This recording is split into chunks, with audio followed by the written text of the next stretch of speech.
Hey, it's the Sklar Brothers from Dumb People Town. We're with Dan Van Kirk, and our guest this week is John Hamm. Hammer! That's me. That's him, and we have some incredible stories and one of the best Lionel Richie anecdotes you'll ever hear. Tune in, review it, rate We'll be it. dancing on the ceiling all night long with a story about a couch going through a drive-thru. That's all I'm saying, right? Dumb People Town?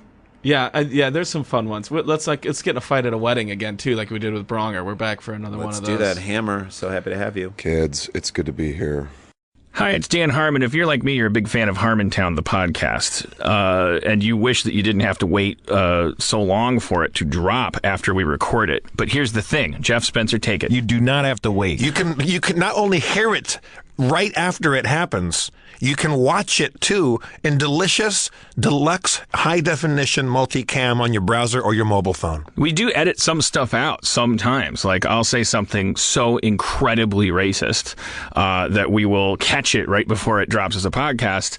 But you get to watch Dan right before the sedition hearing when he talks shit about Trump again. Right. Sometimes we have really famous guests, but we just cut it out of the podcast entirely. Because it turns out they're pedophiles. Sometimes Spencer's never wearing a shirt. Most of the time. We put that in post. Not to mention all the times you always hear people laughing at something that doesn't sound funny because someone is making a funny face or wearing a funny shirt. Yeah, for $5 you get to watch all that stuff. You can see the weirdos sitting down, like getting nervous on camera. There's like one camera that's just right up someone's nose, and they're always picking their nose and stuff like that. That's good. As if that wasn't enough, here's some political incentive. We will match your new subscription to the Harmontown live feed up until April 15th. The day of the big tax march, we'll match it with a donation to the ACLU, which stands for a clue, which is what you should get. And I know that's triggering your thought of going, doesn't the ACLU now have $800 million? Because, but here's the thing, ACLU money is like toilet paper money. It never expires. But if political encouragement weren't enough, some apolitical encouragement is if you sign up, you get access to a year and a half of our back catalog of video episodes, including the tour in Australia and Harmon Country, as well as audio downloads on the night of the record, on just minutes after it airs. Mm-hmm. I mean, how many times have you been listening to Harmontown for free after Wednesday and thought, I would really want to know what that guy looks like or what she looks like, or I want to see exactly how uncomfortable the audience is when Adam Goldberg is on stage. Mm-hmm. Now, for $5 a month, you get to see it as well as hear it. You can almost taste the Harmontown. Go to harmontown.com/live for your subscription to watch us as well as hear us. It really, really is a taste treat. Dan gave me little eyebrows. I was like, holy shit, that guy just hit the bullseye. I think he has a taste treat. Feral Audio.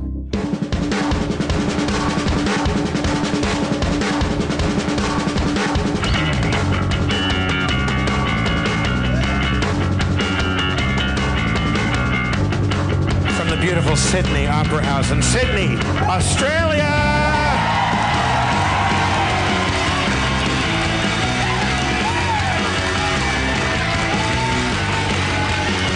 We're not in the main room. We're in a sexy little underground dungeon called the studio here. Harmontown is in session. Let's bring out Spencer Crittenden.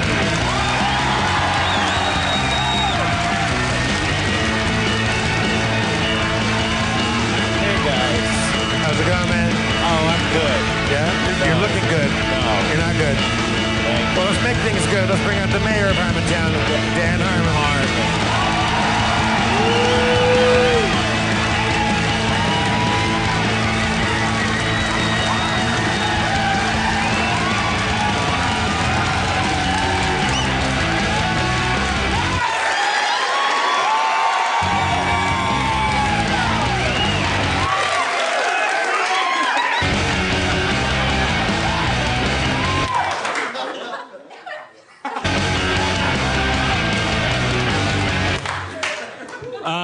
For the second night, Sydney, Australia, port capital of the world, ship hole to the planet, the big city in the place down there. I'm not afraid to say it. You've been wonderful to us. What was I gonna? Hold on. I did a panel tonight. And it was, I guess, so you're not allowed to ask for your money back. I'm not in charge of that. But it's going to be a bad show. Are you saying that we're not going to get a chicken dinner after the show tonight? Because I distinctly wished you chukkas before the show. I've done my best. Okay, well, here's the thing. When I say bad show, you need to lower your bar, because here's the thing that happened last night. As you know, I'm afraid of the fact that I don't have an act, so I'll often, I'll do a rap. I'll end the show with a rap, because it's like, oh, it's a okay, they have to applaud. And then you got to do something to end a show that has no. I did a rap about Australia. Right.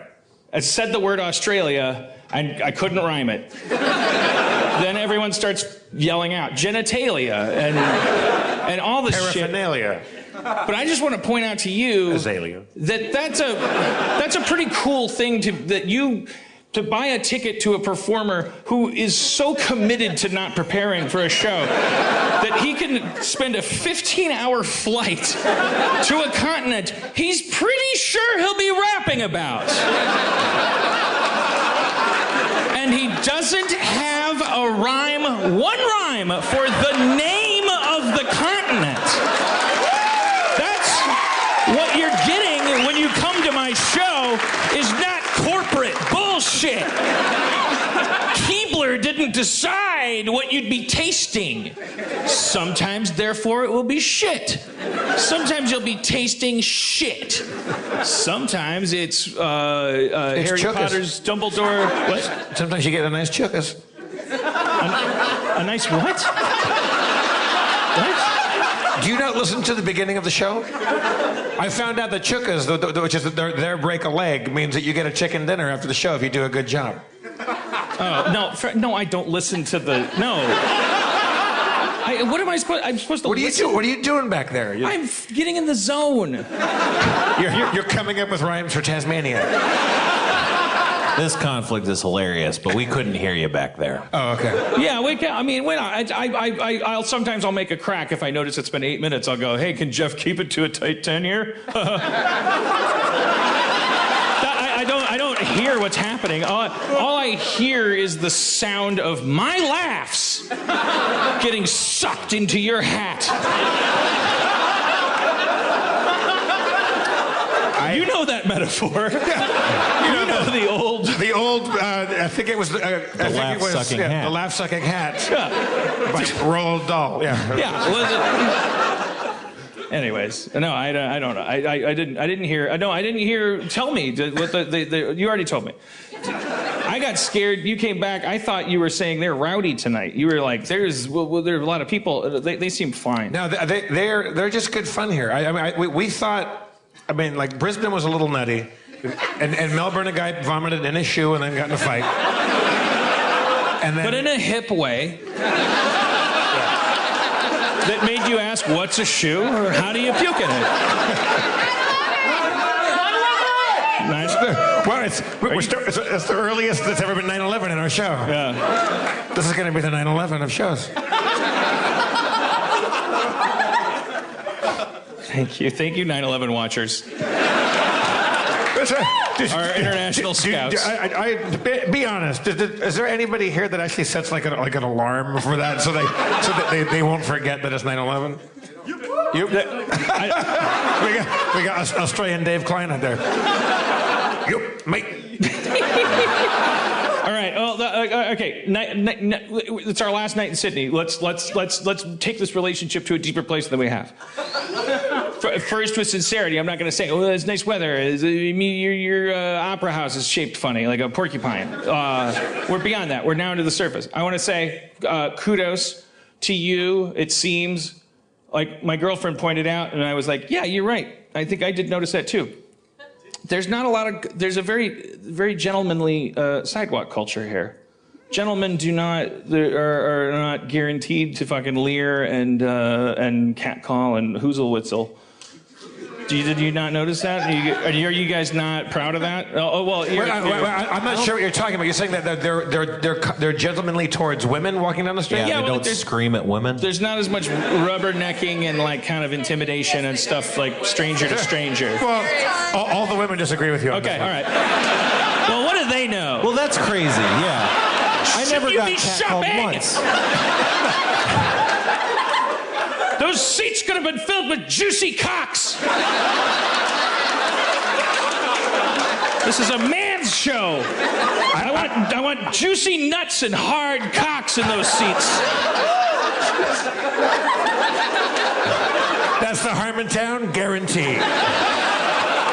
I was walking down the road by myself in Brisbane. I went over to the West End, and there was a guy that was honking his horn, and he yelled out to, I'm assuming a woman. I mean, it could have been anybody.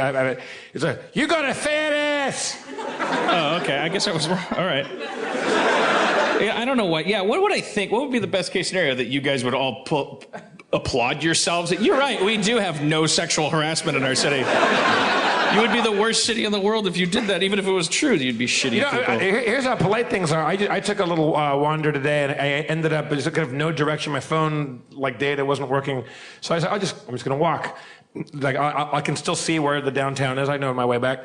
And I ended up in King's Cross, and there was a bunch of bikers up there hanging out in front of whorehouses? So like strip clubs, right?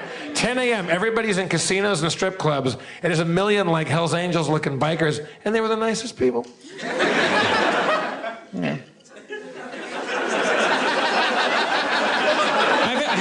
I guess the first way I received that is I feel like you're beating me at some kind of traveling contest. I had waffles. Yeah. Well, Jeff is way better at traveling than you. I never wanted to find that out. You know, it's not why I invited him. Invited me? Yeah, that's right. Yeah, that's right, sir. Sure. And now it all comes out. Yeah, that's right. I invited you. Yes, I saw your Evite and I said yes. Can we bring out a professional from the Australian entertainment district? A friend I made tonight. I want you to meet my friend Josh Thomas.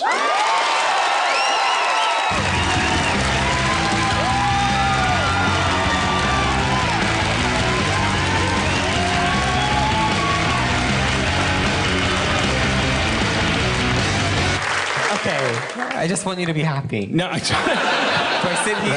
ship has sailed, Josh. Yes, I've noticed the bottle of vodka. all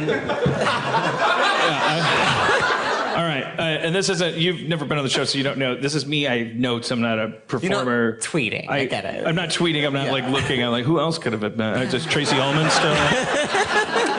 But I honestly, I mean, and it's like I'm not making any bones about the fact that I've not seen a single frame of your work. We just met.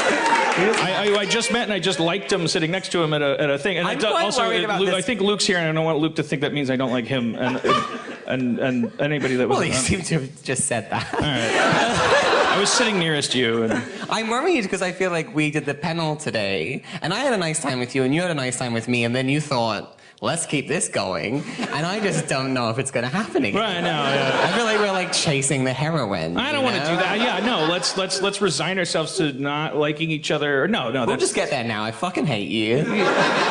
We don't like the cut of each other's jibs. We're strangers to each other, but we have strangers up on stage in the show all the time. We get to know them. You're an Australian. Sorry for saying that I hate you. It's okay. Well, I like you. And if you said you hated me, as long as most people hate me because of I'm a genius.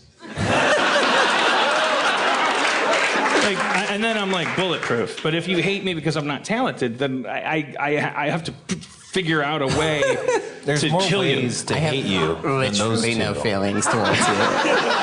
Wait, There's a lot more ways than just those two to hate you. Like so many ways. There's all these axes of hate that don't even cross talent or genius at all. You know, race for one. People hate people for race all the time. The fact that you think all seats should be filled with juicy balls. Right. Hard cocks. Do you think I should be hated for that, Josh Thomas? I thought it was very progressive of me. Yeah. I also like juicy cock. Yeah. If you want to make an advocate omelet, you're going to have to break 51% of the population's eggs. No. You have to hate women to love gays. Yeah. So shall it be written? So shall it be done. Making up these rules. That's not a rule. Don't worry, everybody. All right, so I made that mistake. I made that faux pas. I was like, when my girlfriend says it, I took it seriously. She's a girl. She wouldn't lie. She was like, I guess what I did as I ran it through, my perception is like, I didn't have any moment since I landed on this continent. I haven't met a prick. I haven't met a passive aggressive person. I haven't met like anything that meets my definition of a bad person. And that especially includes I haven't felt like I was in a pissing contest with any men that I hadn't met. And I just feel that way all the time. We will tell you that we're awful. That's how we're like, hello, I'm sorry for existing, I'm a slug, I'm disgusting, I smell bad, I've wasted your time, please leave me alone. And Americans, they do the opposite, so they tell you how good they are, and it took me a long time in America to work out that I'm not meant to do that, because if you go to an American and you say like, oh, I'm a slug, they're like, great, well, I've wasted my time talking to this slug. Right. Or they'll say, we love slugs. Do we love slugs? Love slugs.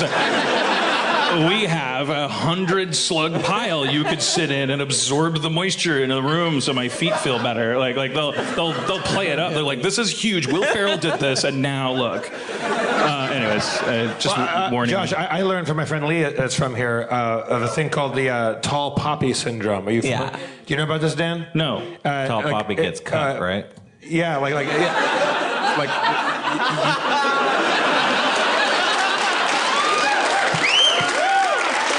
Spencer, cutting to the chase. I know. Yeah, all the the idea that things. you are not supposed to be a taller poppy than the rest of the field. Like, and if you are, that you're going to get people want to chop you down. Like, you don't want to stand out, right? But do you not like? To me, that feels so natural. Do you not feel that? Like, Well, no, I think what you said just before, in the States, no, like you are rewarded for being a tall poppy. Like, Lee, how did you word that? You mean like the Quentin Crisp quote? Was it Quentin Crisp? Well, we were talking about a couple things, but yeah. Hi, everyone. We're quoting. Tell us the Quentin Crisp quote. It was the idea that this guy was left. Here, I'm going to give you my mic. Dreams coming true. You're all here for this. Hey, buddy. There was the idea that Quentin. You have to correct me when I get this incredibly wrong. Quentin Crisp was a socialite and an advocate and an openly gay man in a time when it was not okay to be gay. Gross. Sad. My opinion. It's a hot take. Juicy cock, though. So he had that. It is gross. Yeah. Well, Gay sex is gross. If there's one Gross thing we like can, a fox. If there's one thing we can all agree on, it's that gay sex is disgusting. Please continue. Okay. So sorry. This is so weird, everybody. Are you gay? I'm not. Okay. I could learn. So tight. I I could teach you. Wouldn't he be a great guy? He looks like if Errol Flynn was a hustler.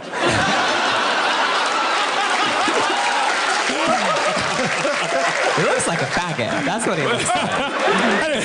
I found out that not only does he have the awesome Douglas Fairbanks Jr. mustache, I found out today he's also really good at archery and he can fence. So he's a pirate. He's like if Robin Hood Pirates don't use archery. Lee, just come up here. Come on. Lee Lanay, everybody. Welcome, Lee, my friend. I know I'm a guest here, but I would like to know, why do you know this boy? I know. We used to date. No, I know his father. He's a music producer from London, but he lives in Los Angeles. And when Lee comes out to visit, we've hung out. Okay. There. It's not just In you're in a strip suit, clubs. I'm in a suit. Well, let me tell you a thing homosexual quoted once.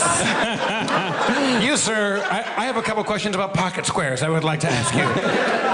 What was the quote? I forget how that goes. Okay, he said he was being asked about why he left England and went to New York, and he said in England people will hold you back in fear that when you get to the top you will have forgotten them, but in America people will raise you up knowing you'll be there to lend them a hand when you get there. Wow. So, but here the tall poppy thing is it's Fuck that guy. yeah. Yeah.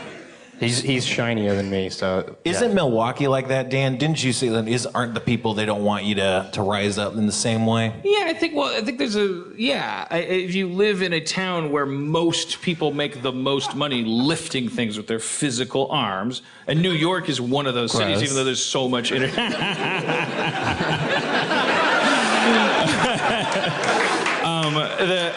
there's going to be more antipathy or disconnect between the idea of it's like the idea that, okay, well, as I've always said, if you live in Milwaukee and you don't believe that living in warm weather will kill you, why are you living in Milwaukee? You can't, your brain has to make certain justifications, and I'm not saying those are false, because it is fucked up to live in Los Angeles. There's a million bad reasons to live there, but yeah, I don't know, there's a Harrison Bergeron kind of like discouragement of exceptionality. The poppy thing we're talking about, that's a culture where it's like very wisely, fuck this person. Who is this person that keeps obsessing about how good it can get, how close to the sun they can get? They seem like trouble. Let's get them out of here. That seems like a wise social policy, but one that would never profit me. Do you not feel that way? Do I not feel... Is that not like a natural... Well, yeah, and I look at that... He just told you to hate him because he's a genius. No, that's a voice I hear in my head all the time. Like it's like, you're pretentious. You're what are you doing? Get your head out of your ass. Why would... If you were going to have sex with a boy, right? I'm listening. And then It would go a little something. would you want Like him this. to have like a bigger dick than you or a smaller dick than you? Oh my God.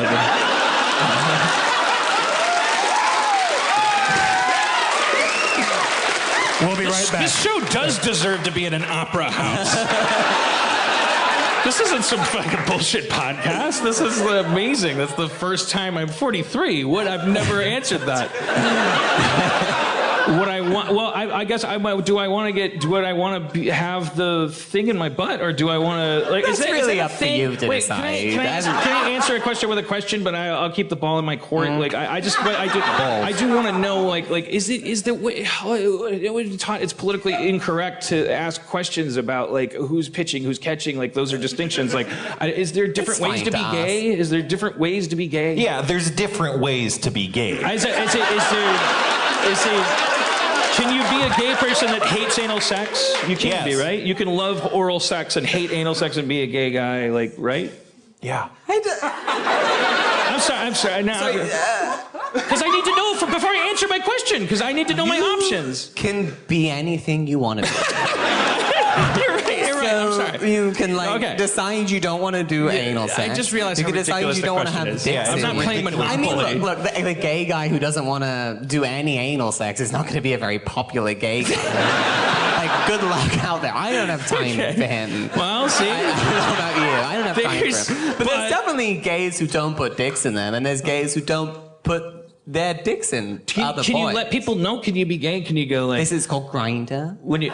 And that's what's so good about technology is now you get to discuss it in You can say like you're a top or a bottom, or, right? Are you what are you into? Question mark. Me? That's what you say. Yeah. In the app. Is this? It's actually a bit weird to me that you don't know this, but of course you haven't been on weird to me Grindr too, trying just to be clear. Get Okay, solicit sex from strangers. Smaller dick, I smaller forget dick. the world isn't. Smaller dick. But I'm not.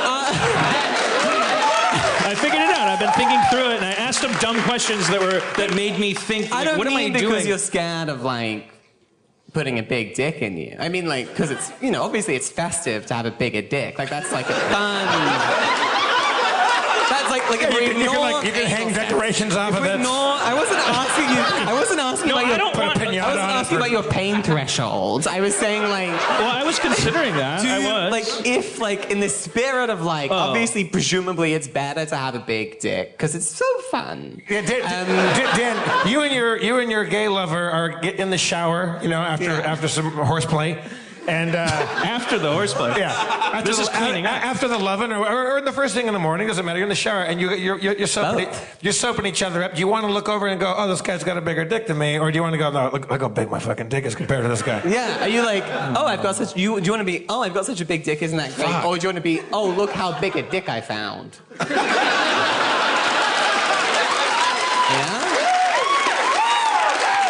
We're gonna win a fucking Emmy or a Tony for this. This is amazing.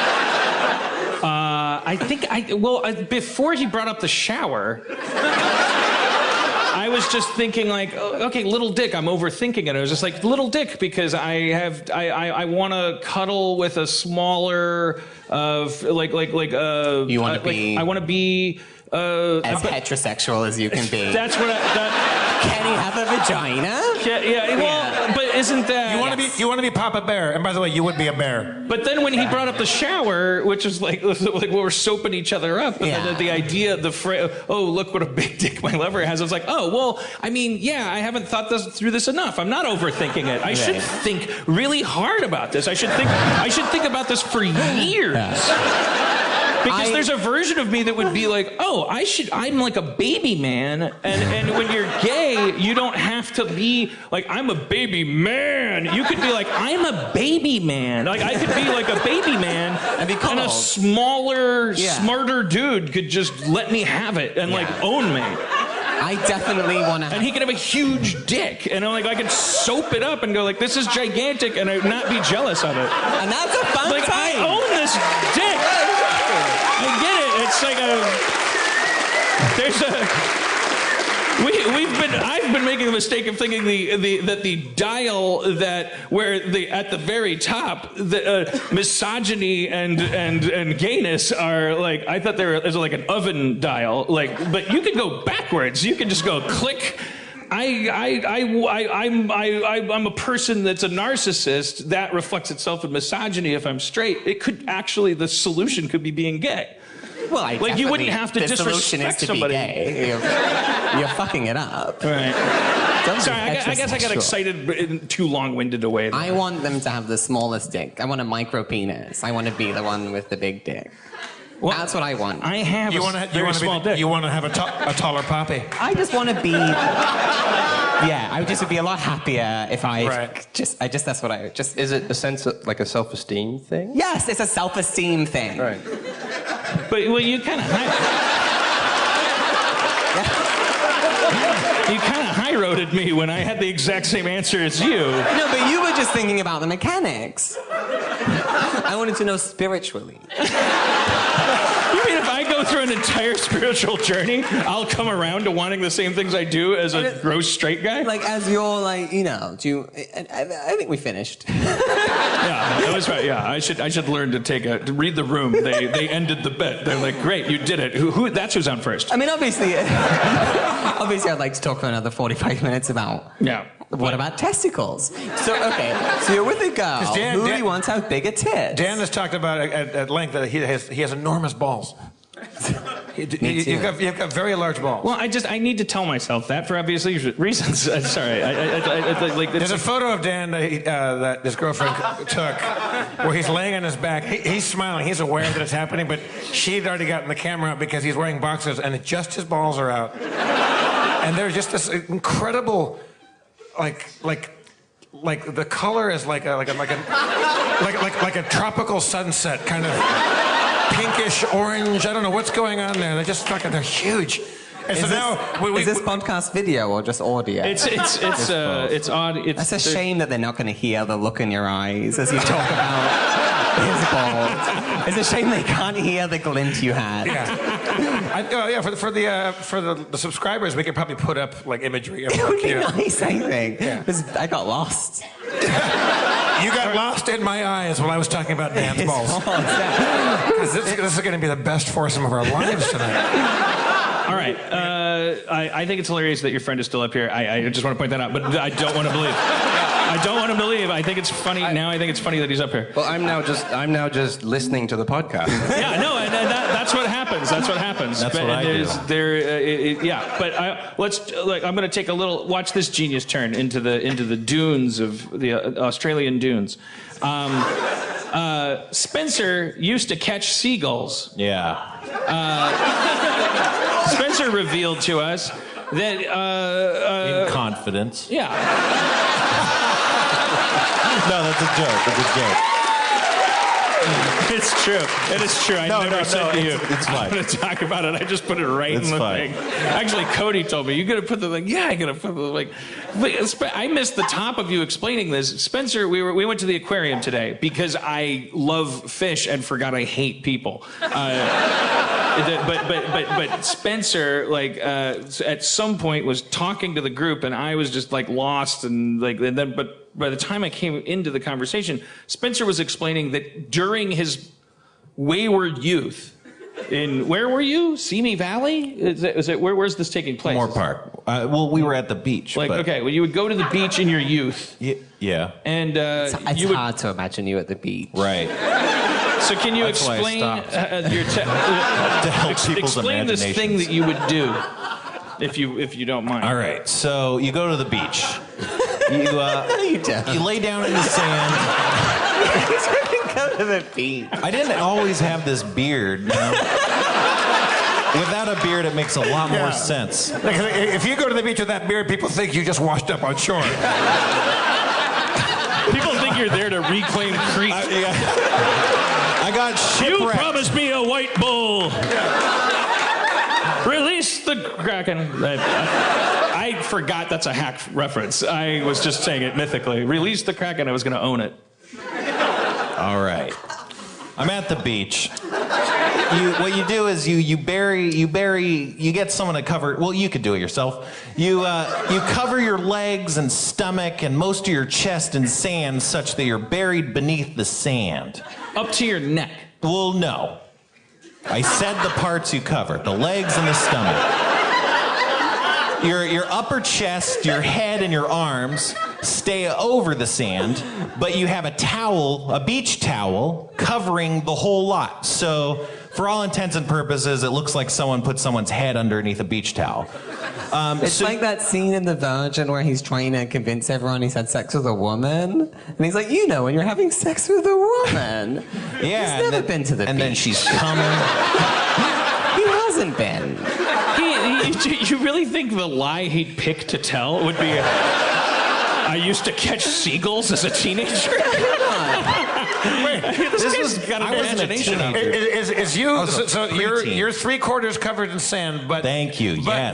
But you have a towel covering you that looks like someone final quarter. Someone just tucked you in, like you're in bed with a towel over you, buried up to your waist. Over my head.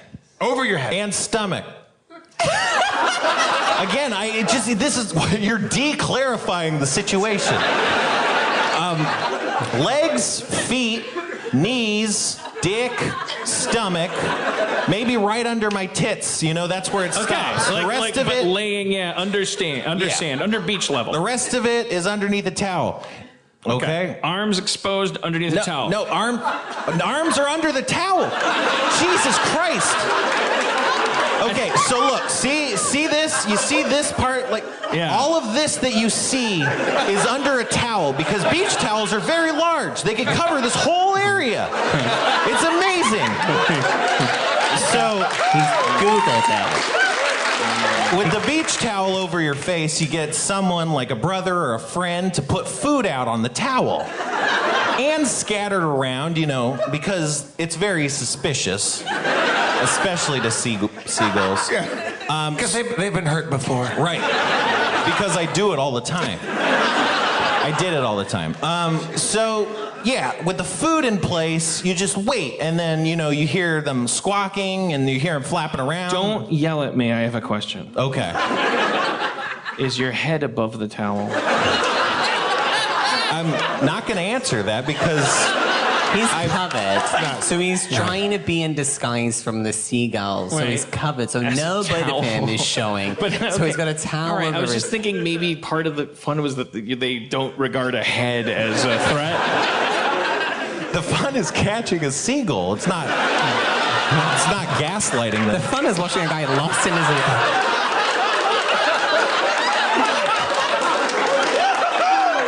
Is physically catching a seagull. Yeah, that's the whole point. Not mentally circumscribing it with semiotics. Right.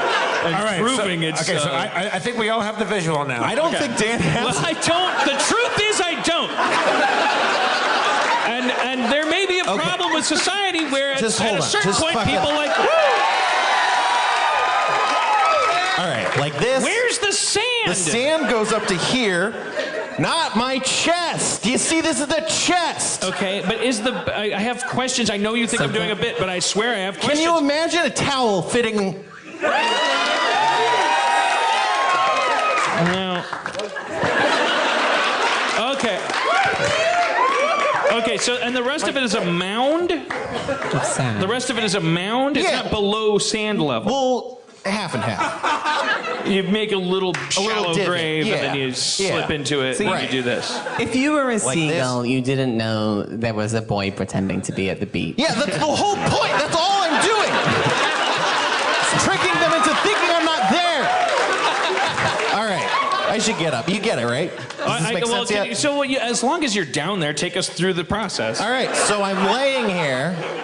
And the your seagulls, brother or friend, as you said, yes, has put chips around your head. Okay. Like, yeah, it's on my head. Oh, real quick, Josh. I think I'd want the guy to have a bigger dick. All right, go ahead. To soap it, did you think about the shower when you thought about it? Because I want to wash it. I'm thinking about it. It's all about the soaping. Yeah. All right, it becomes like a Cadillac or a bicycle or anything you treasure. It's festive. A throwing knife, a new blender. I don't know. It's like I had this epiphany where I was like, wait. All right. Come on, Spencer.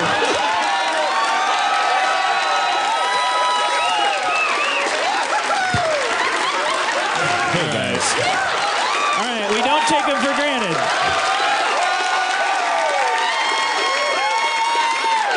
That was so awesome. I'm not even going to bother to describe that to the listeners. Yeah, $5 a month. Yeah, $5 a month to see the coolest exit of all time.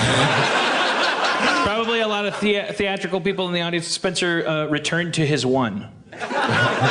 All right, so Spencer, blocking. So Spencer, now you are partially sandy, you're partially toweled. You got bits of food, you got like French fries and whatnot on top of you. And the seagulls are now swooping in. we're hearing the seagulls coming in. Because my eyes are covered, I don't see what's happening. I have to rely on my ears and my sense of touch. But now your sense of hearing is heightened now because you can't see. Oh, of course. I mean, without question. That goes without saying.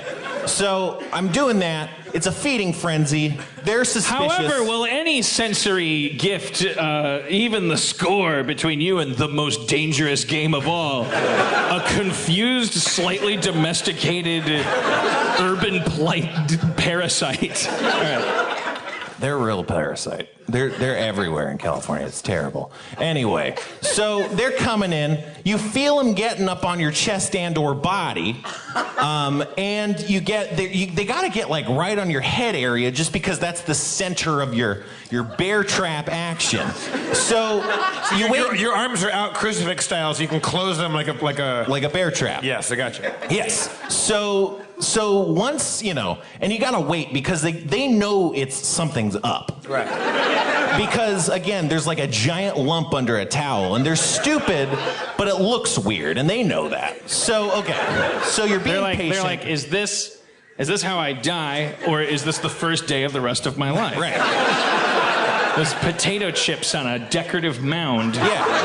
Because usually in a semicircular pattern around a beardy bulge. I didn't have a beard. And a bunch of other humans kind of in the middle distance, like giggling. Yeah. Yeah, because it's a big, like, it draws a crowd, certainly. Yeah. Especially after People the first couple overselling tries. a transparently perfunctoral game of hacky sack, as they clearly are more invested in the towel. So they're getting up on my face, and I'm waiting for my moment, and then I do what I did. I go, and then you use the towel as a crude net, and then you just try and grab as many as you can. Is that the end, or is that phase one?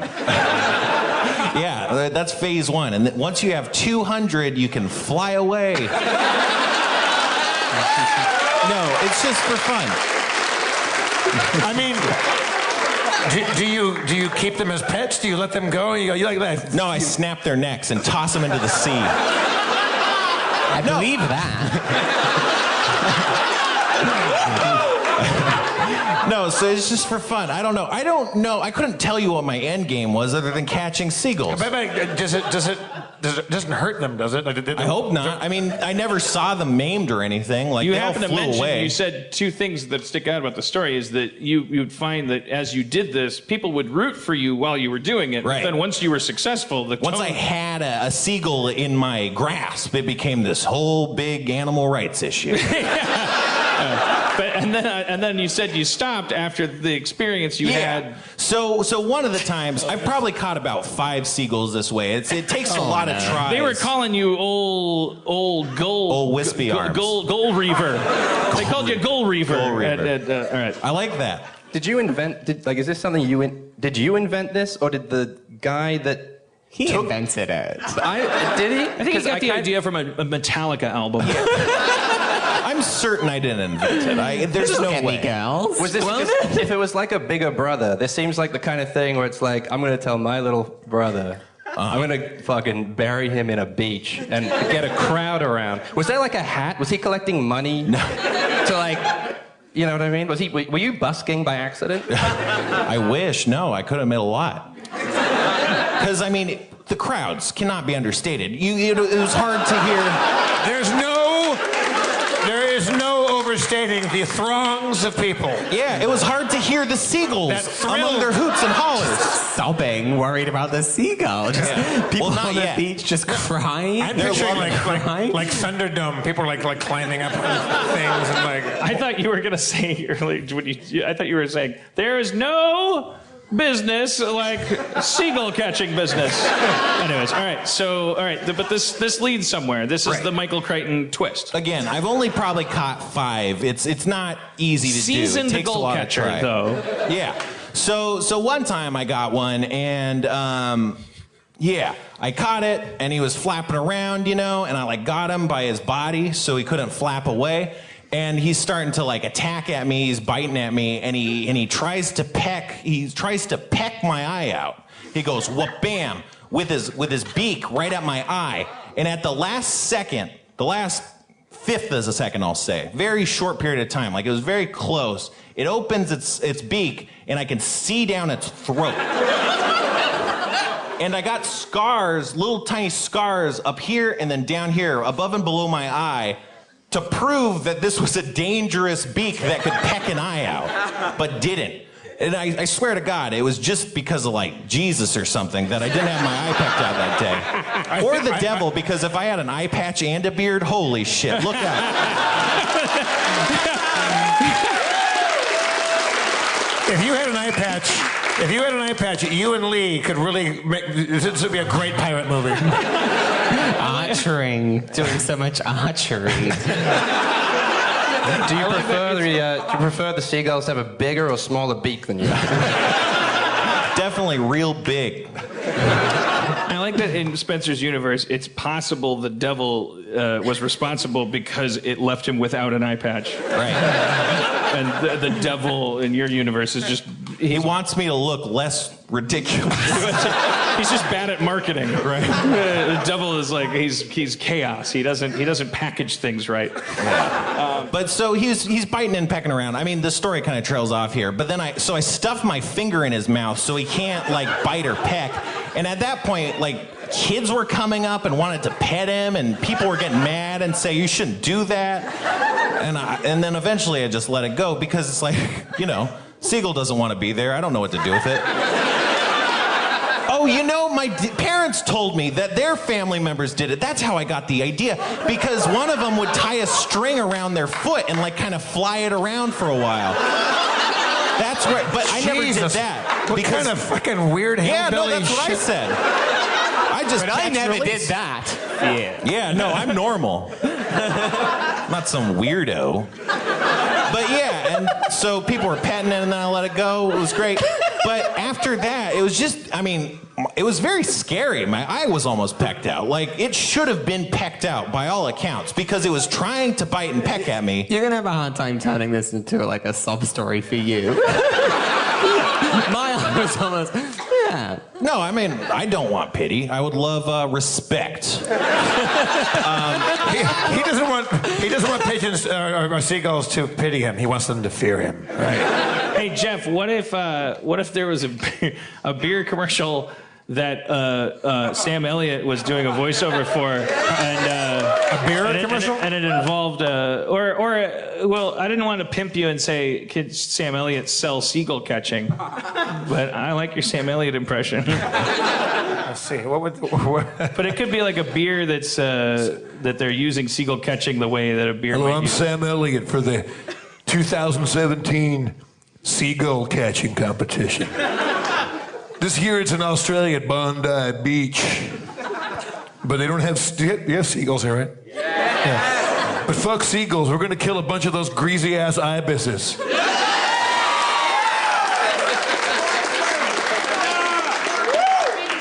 Fuck ibises. Those things are gross. I mean, I saw one in the park. What's the Hyde Park, right? And I saw that crazy ass, like, awesome exotic bird. And then they're just like raccoons. They're just in the trash and they're all covered in shit and they sound like somebody punched a baby. Can you tell me who Sam Elliott is? You ever see Okay. Did you ever see Big Lebowski? We're all friends here. Did you see Big Lebowski, Josh? No. No. Did you see Mask with Cher? Well, I think probably if you keep listing things that he's in, that I'm going to keep saying no. The George Clooney Blind movie.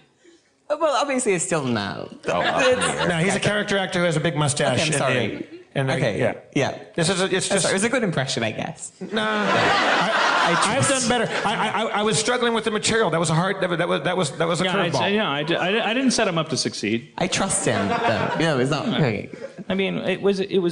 Sam Elliott. Sam Elliott. Okay, Josh. There's one line from a movie called Frogs. It's a terrible movie with him and Ray Milland. And on the poster of the movie Frogs, there's a frog the size of a Volkswagen Beetle with a human arm hanging out of its mouth. Okay. And that doesn't happen in the movie. There's never giant frogs. In fact, most of the frogs aren't even in the movie because when they shot this movie, they had a bunch of frogs brought in on the set. They let them out, and guess what? The frogs just fucked off. Into the night, and so while they're shooting the movie, guess what? They're two things. They don't have frogs, but you could hear a million frogs. So they had audio issues and third act problems. Well, as long as you have Sam Elliott, you can get through that. Sam Elliott doesn't have a mustache in this one, and you kind of see why he always has the mustache. He's got kind of a weird lip that hangs down real far like that. You never saw Tombstone with Kurt Russell? So I don't know if I can repeat this again. Anything you mentioned with Sam Elliott in it, I haven't seen. I'm gonna do what I say is a fairly okay impression of Sam Elliott doing one line from the movie Frogs, Sam Elliott and Ray Milland. I don't think we're going to see any of them again. Not alive, anyway. And awesomely, if you can find it, because Rob Schraub has the VHS of it, the trailer, it's the worst syntax, like sentence structure. It goes, Frogs is coming.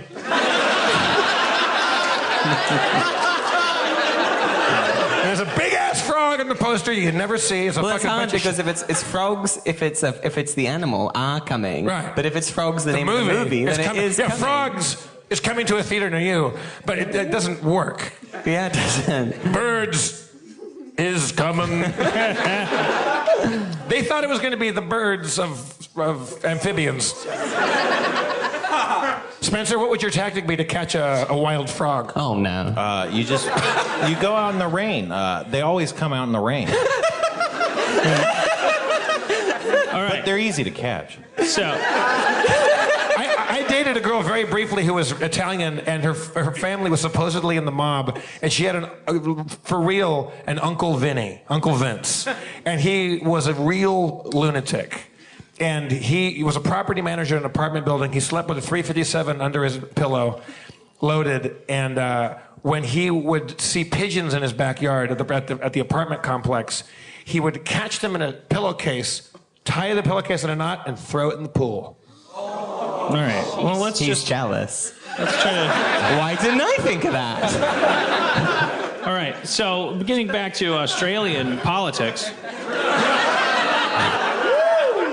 Josh, before I go, I mean, I only have so much more time where I care about this stuff. Like, I have Australian questions that I couldn't Google.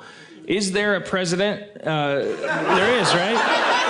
And there's none. No. Okay, but there's a prime minister. That's a prime minister. But then there's something else. The states have premiers. A queen? But the queen is just the Queen of England, right? Yeah. Okay, but Okay. I think he was asking me. Okay. I've got it covered.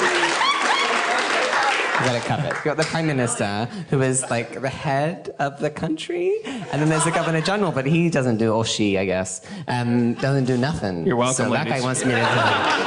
So the prime ministers. There's those other people are like they're federal. They're Australia wide. What? Their office is. The government? Yeah, it's Australia wide. I mean, it's not. You're not describing. These offices aren't state level. They're the same. You guys have like your electoral states, and then there's people. It's the same. Don't worry about it. All right, it's I won't worry about it. We have Donald Trump, but she's a woman. Pauline Hanson. And she's not as popular. Yeah. But she's still pretty popular. Yeah, but I can get through every show by shitting on her for a half hour. Yeah, fuck Pauline Hanson. Yeah, I learned to Keep grip this up that pretty hang tight. glider first night in Brisbane, man. I was like, well, they love her in Brisbane. well, Don't say anything bad about Pauline Hanson in Brisbane. not my fans. No. Were they laughing? Very nervously. They're all thinking, oh. They were Pardon? stoked. Oh shit! I'm from Brisbane, and I'm not going to argue with you. Yeah, I don't like her, but Brisbane likes her. We're not going to pretend like Brisbane's not racist. I'm not going to sit here like you're a person, I'm a person, we're looking at each other's eyes. All I can see is black, but you can see my eyes. We're not going to lie to each other. Brisbane is racist. Don't give me that. It definitely is. Yeah. We're not. Hello. I mean, the world's racist. I lived there. I left because they're so racist. You left. You're here. They don't. I'm gonna stay in fucking Sydney. Oh, shit. Oh, fuck. See, they hate others. Well, They look, can't that's be not. tolerant. We were in Brisbane, and there wasn't a single. When we landed on Ipswich, everyone was like they were stoked about shitting on Ipswich. I would love to do a show in Ipswich before we leave here, just to verify that this is all a cycle of bullshit. Because we filled a theater there. It was fucking weird and rowdy. Did you actually do a gig in Ipswich? Yeah, and they were smart and great. No, Funny, they were- Brisbane we did. Brisbane. Or no. I'm sorry. I was too busy answering the question before you finished asking it. I'm like, yeah. Yeah. No, we didn't do a show in Ipswich. Fuck those fucking stump-humping rednecks. I'll do anything to regain control. What is wrong with you? I know. When they talk, you just say yes, ma'am, and continue arguing with them. Is this what you do in your gay TV show? I can't believe it's legal. Wait, is gay marriage legal here? Oh yeah, what is? Yeah, I didn't think so. Nah, it's not at all. You can get arrested just for getting married. Arrested for getting married. You just can't get. It's just off we're the not in table. a prison. There's not these prisons filled with gay men who try to get married who are then actually. Well, this is the best luck I've ever had. Stuck in prison. It's not Singapore. I never asked that question before. All this conversation about gay marriage in America was never like, well, they're not going to arrest people if they get married, right? But no, you just can't get a license from the... They just won't. Yeah. You just be like, I'm going to get married. They'd be like, no. Don't go and get married. And then You can't have that's a shame because that's how weddings became romantic. Before they were arranged and then it became romantic, the idea that you'd slip off into the woods with a priest who would say, you two in this forest clearing among your friends, like this is official. It's, that's what marriage became like a sacred thing that was about two people like being into each other. And it's funny. What? That, what happened in it's the funny forest with the priest? like Robin Hood times. Like, come on. Okay.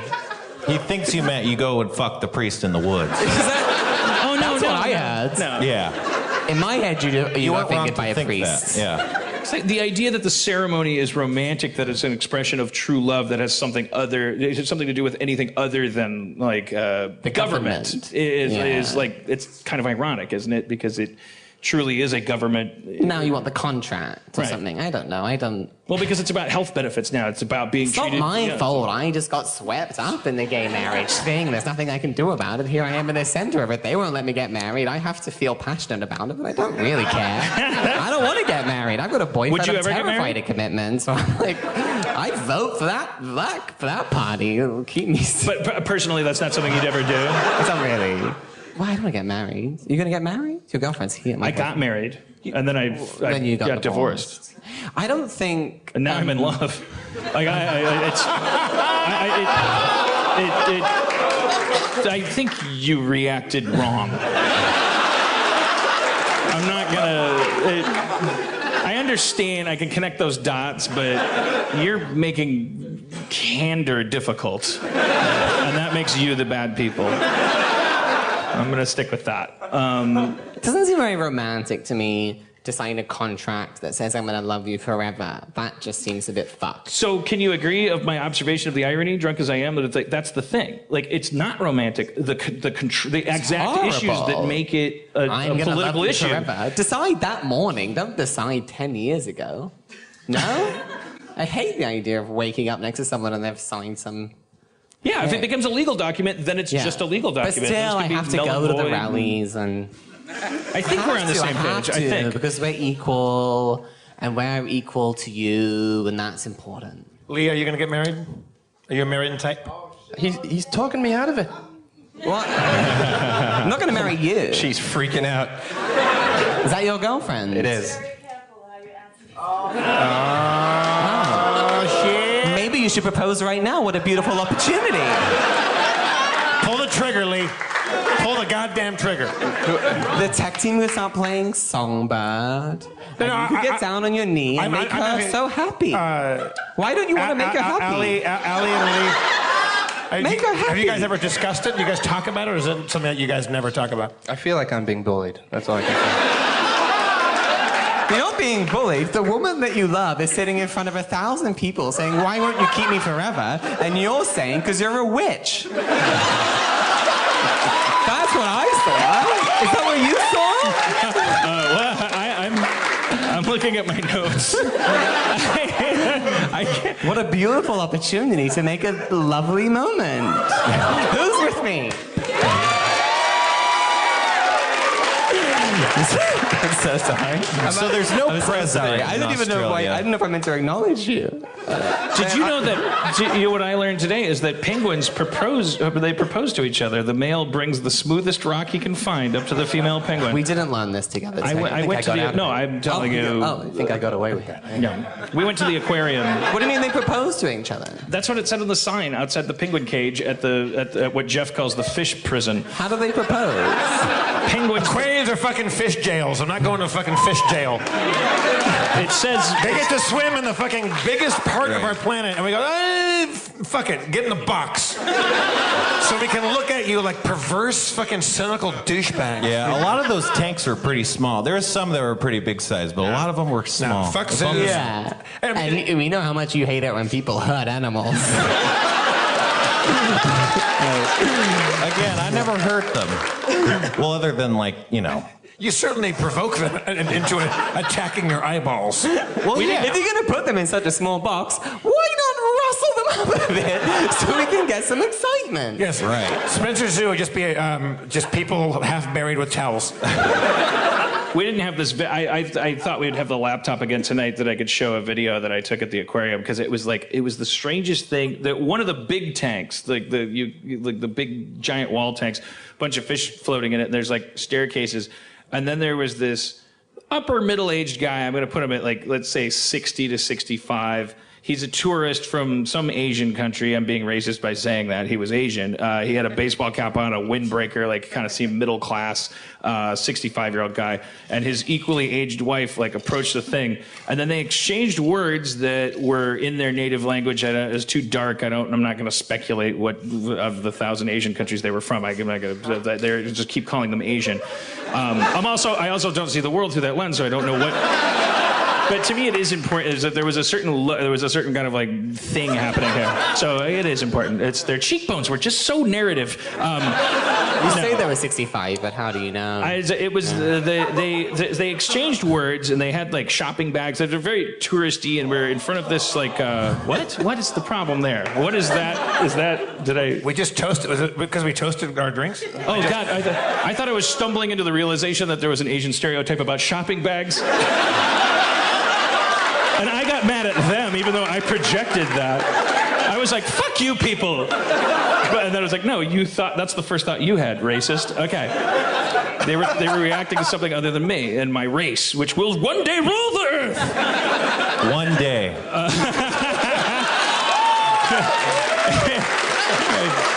One day.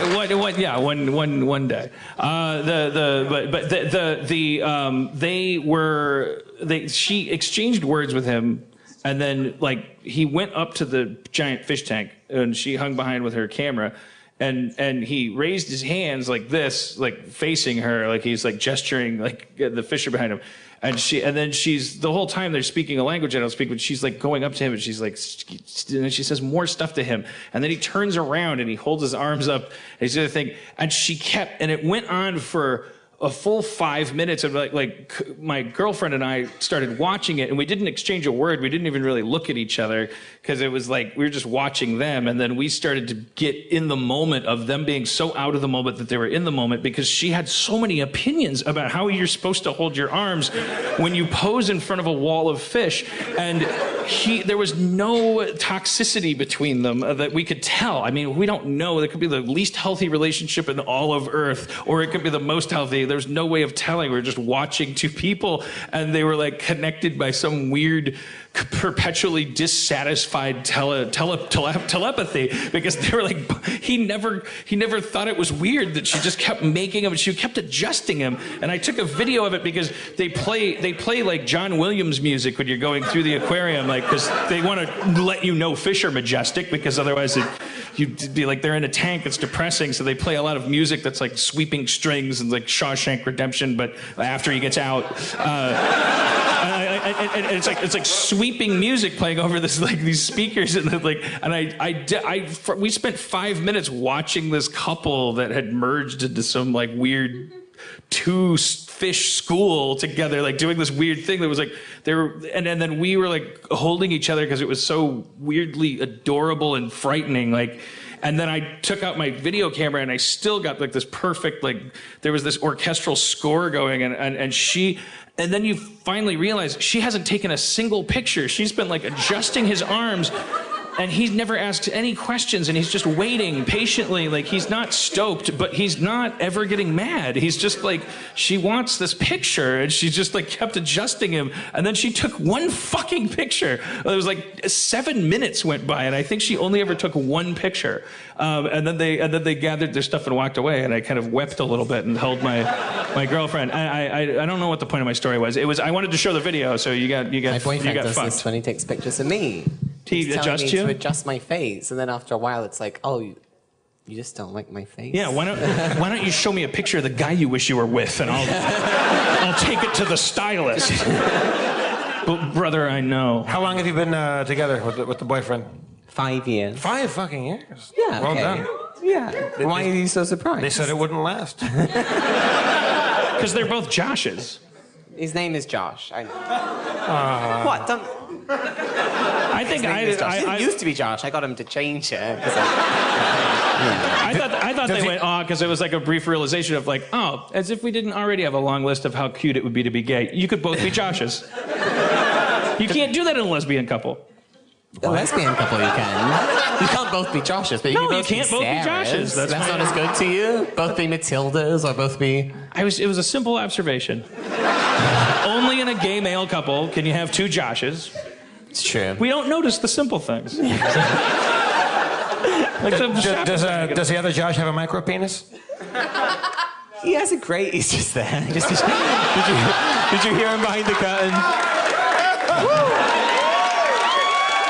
Get him out here. Other Josh, I think we need to exploit you. Can you come stand out? He has a nice penis. He has a good. He's good. All right, solid. Other Josh, show the crowd your penis and let's just move on. Can we just move on from this? Baby, don't. Okay, all right. Sorry, don't. Okay. Yeah, okay. All of a sudden, I look controlling. All of a sudden, I look like some controlling. My penis. Don't. My penis. That's for me and you and any other cute boy we find. Any other. Okay, next in my Ask an Australian segment. Yeah. That would have been Australian woman. Stay away from me. Well, okay. Yeah, like we did a show last night. No women came on stage. We have to have like at least a woman on stage. Oh. I want to. Josh, you're coming in close second to that, but No, I'm not a woman. I know. No, it's not the same. You know, speaking of Quentin Crisp, you could play a young Quentin Crisp if there were ever a play of Quentin Crisp. I don't know who Quentin Crisp is either, but it's not like I don't know. He's much. a fantastic writer, and he was good quote. Oh, he's got loads of great quotes. All right. Well, you guys brought up that there's no women. Like, can we trade your friend Jeff? I brought a celebrity. All right, someone more important. Let's hear for Leland, everybody.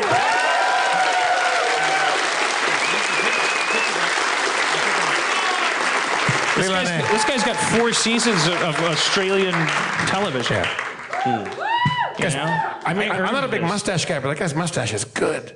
I wanted to expound more on the idea of the Robin Hood, but done as a '70s movie. Like he does like Errol Flynn, but but he's dressed like Al Pacino and Scarface, like a cocaine-driven Robin Hood thing.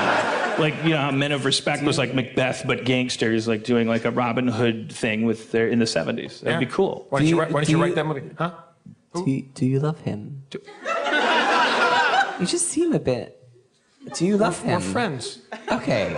I mean, I love him in a friendly way. I just feel like you spent a lot of time complimenting him. I'm very. He's got a girlfriend, and they're almost engaged.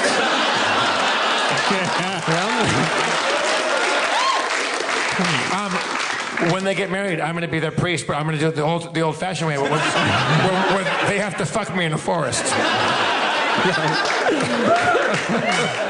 You guys didn't get that at all. Nobody gets me. I thought I could come down here. I still don't really understand what happened with you in the forest. Listen, nothing happened to me. We're joking about the priests and that. I know that, but I don't know what really happened.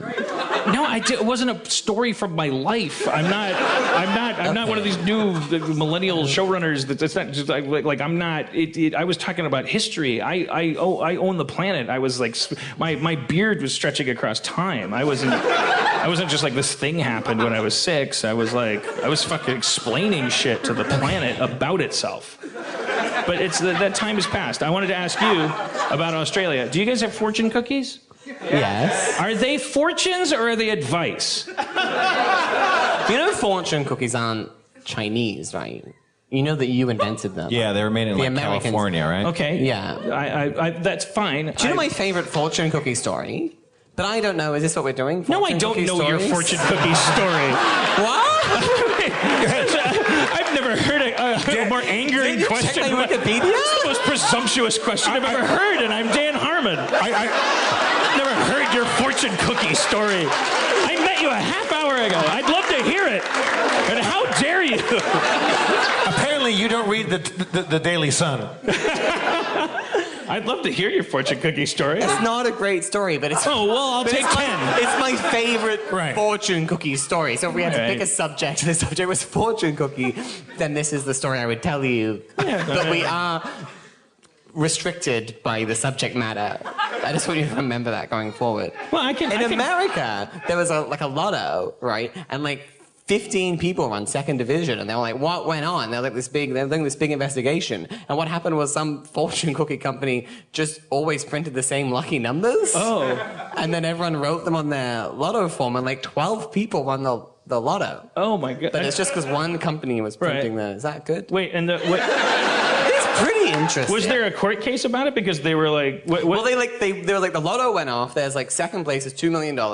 All these people won. And they were like, well, all these people have cheated. So there's this big investigation. Oh. And it turns out every person had just written their number off this fortune cookie company because the Chicago fortune cookie company just printed the same numbers because they're so lazy, you know? I thought you were saying all those people sued the lottery or the fortune cookie company. No, they all won. But they all won, but they had to split the pie 12 ways. I think it was a set price. I don't know. Oh, really? That's a great story. I don't know. I mean, it's a great story anyway. It's a fine story. It's a funner ending if they all get $1 million. I'm so sorry. I didn't ask to be here. Fate and fortune rewarded people who have so little imagination. They pick their numbers off of a fucking fortune. Okay, guys, can you figure out with me? Can we be less combative and masculine and figure out how to bring a woman up here? Oh. So that we can doff our cap to the fairer sex and thereby achieve equality? How do you pick the woman? That's what I'm asking. That's what I'm what you do. I don't recommend we do it by going. Why don't we let Josh roam the crowd and use your I pick my favorite woman? Yeah. Use your divining rod to go out there and find. Do we have lights that come up? Oh my god! What? I have to pick my favorite woman? You seem a bit desperate. A bit forward. What do you think? Should I take the girl that wants to come up? Nice. I sort of want the girl that's been so rejected. We had a guy that wanted to come up yesterday, and that argument could be made that doesn't pan out. It's kind of like. I don't know. It's like styrofoam peanuts. It's like, yeah, you want to be on stage. Now you're on stage. Oh, I want to talk about wanting to be on stage. Hey, wanting to be on stage. That's what we did for the last hour. That sounds all right. That's fine. If I think, there might be somebody whose hair is smoldering, and you're like, do you want to come up on stage? And they're like, I'm not sure. What? And if their hair is smoldering, you go, what happened? What criteria do you usually use to pick women? The size of their dicks. I've never been good at it.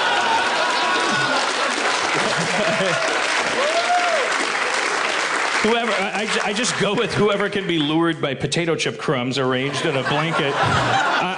Low-hanging fruit.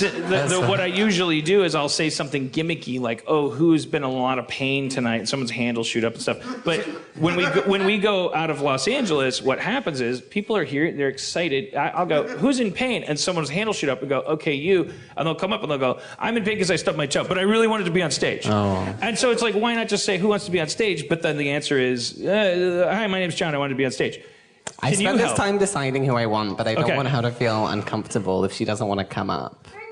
Is the reason you're bringing her I up want the because, usher lady sitting up there. Oh, yeah. That's who I want. Of course. Would you please come up? Could you please? I would love her to come up. We promise we won't hurt you. That's a wonderful approach. So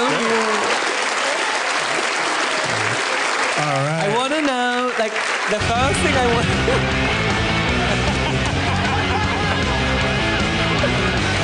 Welcome. Sorry, that's just what I wanted. Pam? Prepare a place Hello, for Pam.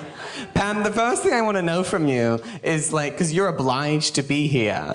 Do you like it? Do I like working here? Just this show in generally, or are you stuck? I had no idea what this show was about, but it's terrific. I have a seat if you could, Pam. Thank you so much for coming up here. We promise in advance that you will not. Do you want a drink? Not allowed. You're actually working, so you can't have a drink. No. No. Get on. You don't want to drink, Pam? Sorry, I didn't hear that. No, she's working. I mean, do you?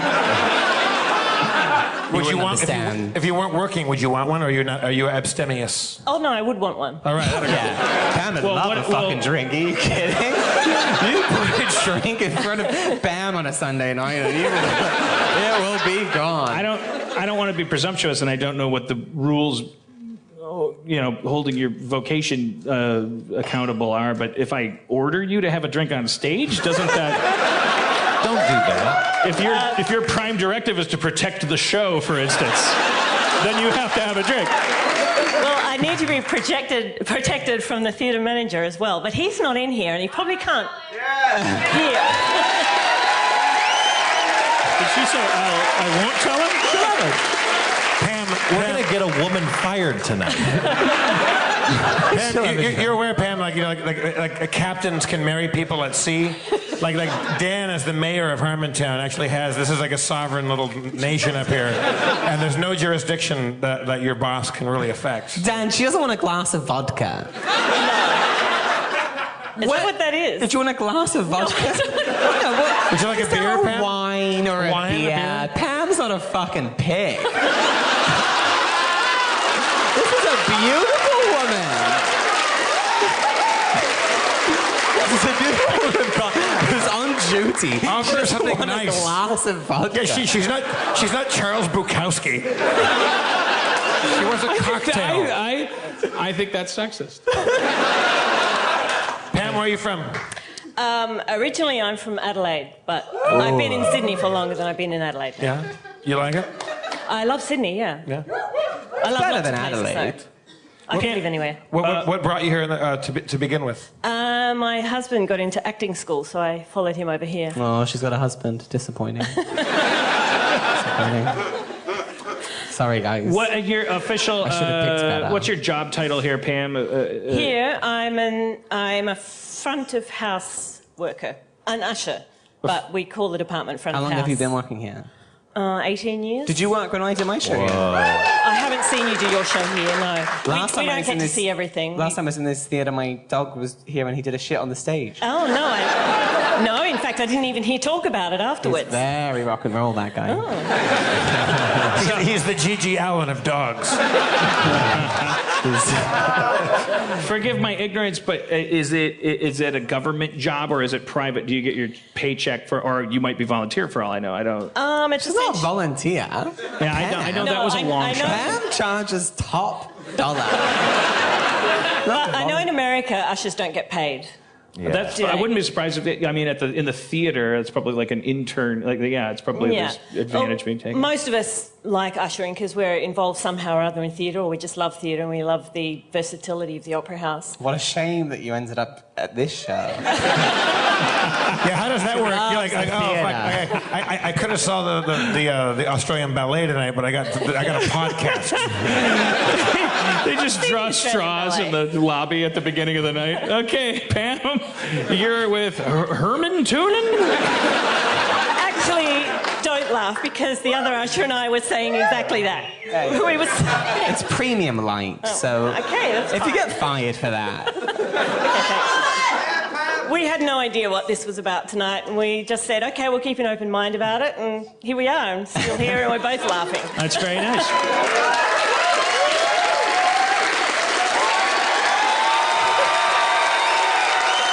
That's all we've ever asked. An open mind. It's so great to be here, Pam, for your last night working at the Opera House. Thanks. It's a special occasion. Oh, shit, I have to host the show.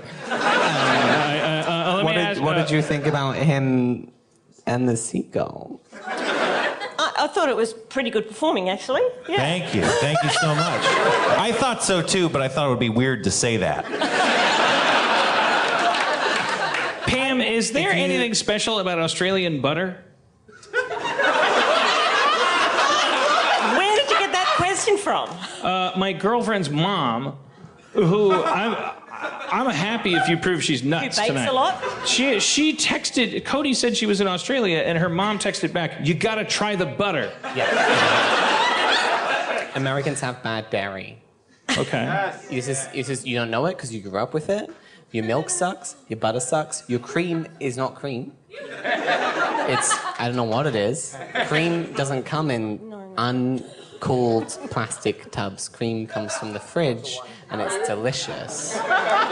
Well, you don't drink cream as a beverage, do you? No, you don't drink cream as a beverage. Well, I do. No one in the world does. Just your country thinks that's cream, and it's not right. Wait, are you saying you're talking But that's about creamer. That's different. I don't want to start a fight, but you've got fucked dairy. I wouldn't start a fight. You've been to America, Pam? Would you also? Yeah, I have. What did you think about the dairy? I can't remember. It was a long time ago, but I think It was it's bad. silly that they call cream in coffee cream. It's not cream. No, it's not. And do you know what's delicious? Do you guys want to have your own fucking Cream show? is What's going delicious. Well, I asked them to. I think Australian butter is great. And so my girlfriend's mom was right to But say it's not try the butter. My point would not be so much that Australian butter is good as that your butter is fucked. Right. So I think coming from your country to any other country, literally any in the world, and eating any dairy product. What's that they really have. sad is that like I love chocolate, but like our chocolate is crap. Hershey's is the most fucked. Like it's so fucked. And you're like, we're number one, America number one. And then you put the Hershey's Kisses backstage. They're always backstage and they taste literally like vomit. And I'm not saying that in There's wax in them. They're waxy. Not like a hyperbole way. They just taste a bit like vomit. And it's I don't know, because you have cows, right? And yeah, but we them. pump our cows probably full of more hormones and chemicals and crap and It's stuff a like that. real shame. We also feed them different stuff. what you We feed guys them bad do. shit. Well, you feed them bad shit, I imagine. I imagine you're out them giving them acid tabs. Or... I didn't hurt seagulls. Like, they loved it. We all had a great time, and then we went home. He almost got hurt by a seagull. He almost got I'm the blinded. victim. No, you're the big bad wolf in that Red Riding Hood story. No. If you were a boy and you had a dick, Yeah. and then you were making out with a boy who also had a dick, who would you want to have a bigger dick? I did think of this as you were discussing it.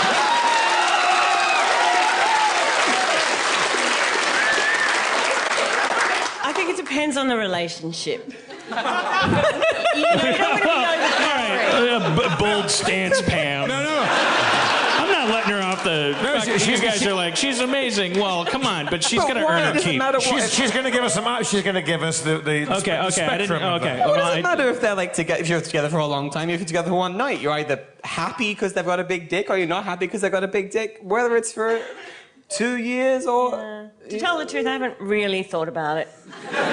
you just said you thought Wait, about I know, it. but I couldn't come up with an answer. Right. All right, how about this? This is the worst question I've ever asked anybody. Oh, great. As a woman, Yeah. if you were instantly a man, how big would you want your dick to be? Would you like to have just an average right down the middle dick? Would you want to have a big old porn dick? Or just something kind of easily concealable? This is my new favorite show. How long is our visa? Can we get paid to do this? I think it's over after this question. Does it really matter to you? It matters to me. Yes, it does. Yeah. I mean, well, I want to be clear about that. The truth matters. We won't judge you whatever the answer is. Oh, no. But also, you don't have to answer if you're Yeah, feeling you also terrible don't have to about it. answer. You know that, right? Okay, God. Oh, Well, you forced a drink into her hand. all right, okay, all right, Mr. The fucking seagull whisperer is now. It's always like I always you're Suddenly you're I don't a want the good show to guy. be irresponsible. I'm sorry I I'm agree. right all the time. I can't help it. All right, I'm sorry. No, Pam. Anyway. Obviously, you do not have to You have talk to about answer, anything you but don't want to talk about. big, long, expectant pause. Okay, if I gave an answer, I wouldn't have a good justification for it. So I'd just be giving an answer just to, Right. give Fine. an answer. Yeah, So, it would be arbitrary. I can't answer it. It would be arbitrary, and what's the point? Big. Yeah. She'd want us a big one. exactly. She'd Okay. have a truck. Right, okay. Okay, Josh, whatever you say.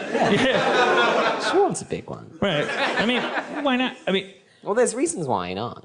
But I painful. don't want to Right. I don't know. Yeah. No, well, I'm putting the spotlight over on myself because I'm asking, because like you could say to a woman, if you're instantly a man, pick a dick size, but why not just say to a guy, pick a dick size? Because I have a dick size. What would you pick? What you've got. High five. Happy with what you've... Okay. I've got... High five. I've got incentive to focus on her needs. That's what I've got. I've got the big modern dick called A Reason to Go Down on Her. And I think, I got, but knowing what I know and learning what I've learned, I guess I'd like to have a medium-sized dick. Just a normal. And I don't know what that is because every time there's a conversation about dick size, I mentally flee. I've never measured it. All guys have a story in the States about like the time they tried to measure it. Like, do I start with the balls and all this stuff? I've never had the quote unquote balls to take a ruler near my groin. I'm afraid to see the hard numbers. With your fingers, what do you think? The hard numbers. No, with your fingers, just what do you think an average size penis is? I think an average size penis from the front of the balls. The top of from the top to, not the balls. Have you not? No, what do you mean? Well, this is important. Yeah. No, Pam, you're in this. This is. We need a woman's perspective. I want to know if we mean from the. So it's from the top. From the top of the abdomen, like and then how far it would go out. Welcome to the show, Pam. Aren't you happy you're up here? Yeah. All right. I'm gonna decide on a length that I think is average. Use my arm, so like you. Use your arm. Yeah, like my arm, so that, 'cause that's like an easy way for the just perspective. It's good. Use my arm. That's the worst pickup line I've ever heard. Well, roll up your sleeve and I'll make the marks. Was there a pen? Not marks. Just with your fingers. Well, I thought two fingers. Well, you have a. Just why are you being so awkward about this? You're a fucking adult, okay? Just where do you think? Yeah.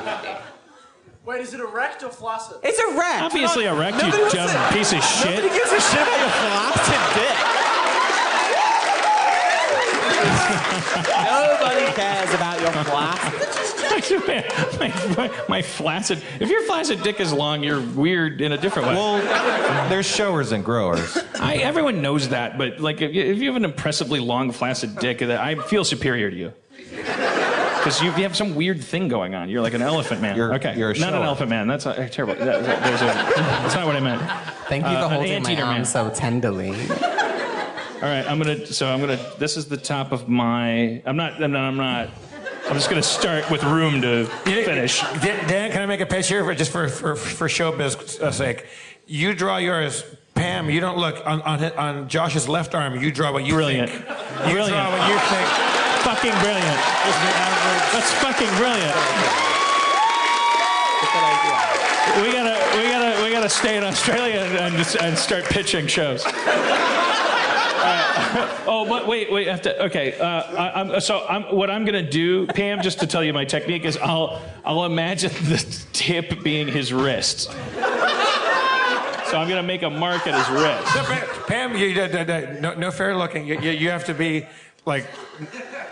The control is that you don't know what he's doing. But Pam, while he's doing this, I want you have to be mentally. Stroke it out with this. Don't tickle me. Pam, in your mind, conjure what you think is the median size. This is what you think is average? What is exactly average? Of any male. Come on. None of it. I don't know what that meant. No, what does that mean? Of mankind. Mankind. What you would consider right down the middle. The average. The average. Yeah. Like pretend it's like those contests where you guess how many jelly beans in a jar. Like just try to really he did nail the end it. there. So that's you the did end. the end there, and then you go back. Pam. Anyway, I mean you're getting paid to be here. I'm doing it for free. Yeah. So. What am I going to cop after it? For getting a woman's perspective.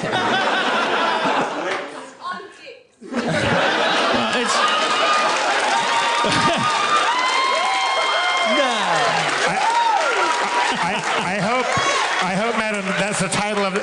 the title of this episode, A Woman's Perspective. You're on both dicks. being ridiculous. It's true, we are not passing the Bechdel test at this current time. It's fine. It's fine. I probably deserve it. All right. You guys are both fucked. Like, that is not how big dicks are.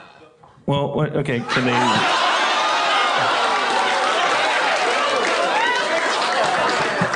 Pam has lived a good life. That's all we know.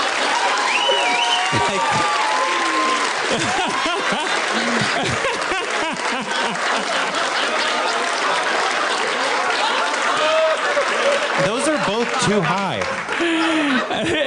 And I still I mean, feel like... I don't want to, like, I've seen some dicks in my time, right? And I would have seen that dick twice. Dan Carmen is pretending. He's just outright lying. You mean because I want people to tell me my estimate's too big because that'll make me feel better? Is that what you mean? Because I want to be honest Dan, and say this is that could bias me. outrageous. This is not... I don't know. What I don't understand, this is what I don't know. I don't know if you drew it too big out of, like, cockiness. Like, well, of course they're this big because I'm this big. No, or no, out of no, self-loathing. No, I don't know if it's like, if oh, I well, they're were- probably He this watches big a lot and of I'm porn. awful. He watches a lot of porn, Right, Josh. So right. he's basing Well, his... Is that what's going on with Pam? No, Pam apparently went to Italy for a while. That both of these are absurd. All right, now... I know what Pam's is. I'm going to roll up my sleeves and I'm going to have Spencer and Josh draw their ideal clitoris size. Now are you happy, ma'am?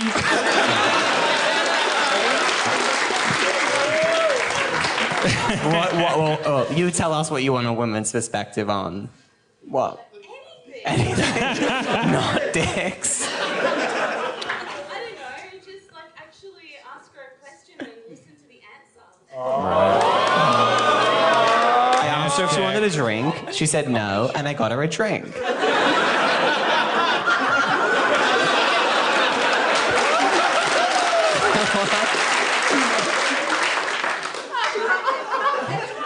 Brisbane are the backwards ones. Are you from Brisbane? Yeah. Are you just upset because I said Brisbane is racist and now you're trying to tell me that I'm misogynistic? Somebody give her a shoe to puke in. No, I was up on stage in Brisbane. Me too. Shit. I did a few tours there. Dan, you asked me what I would like for the show. Oh, are you? Is it Louise? Yeah, it is. Hi, Hey, Louise. Louise. Hey. And the first thing I thought of actually was I would like you to be more inclusive of women on stage. Oh. But you wanted him. You told him he should lose weight, didn't you? She didn't say lose weight. She said she didn't say care of lose weight. himself.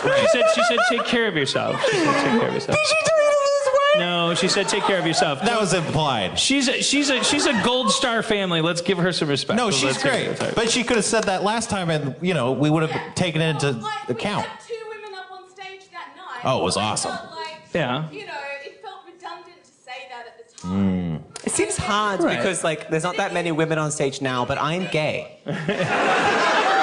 So it's like I'd like to see more racial representation. Well, yeah. I mean, we're SOL. We're there. in Sydney.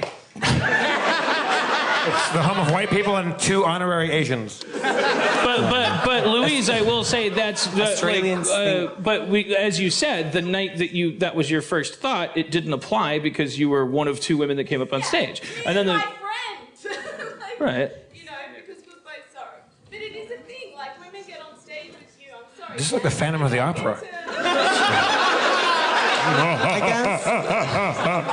Well, if I ask her to keep talking and then we mock her when she talks, then we're like kind of. How did you feel about how we treated the dude that was on stage? Because I don't feel like I was that nice to him.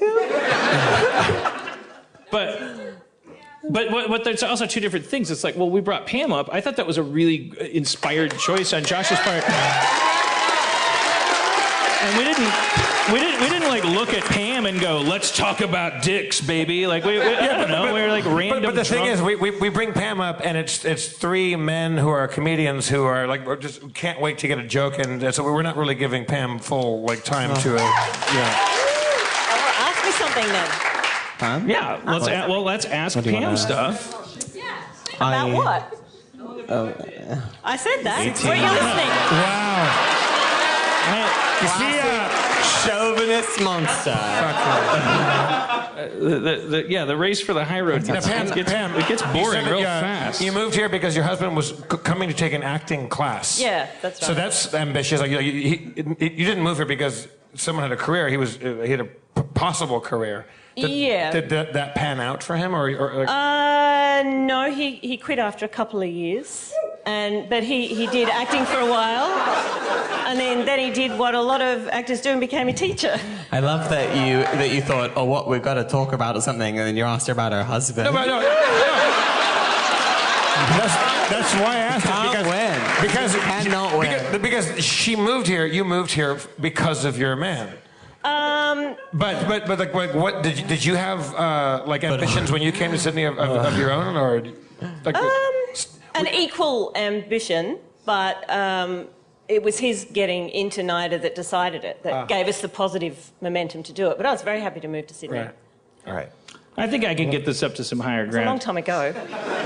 Pam, didn't you think it was romantic when Russell Crowe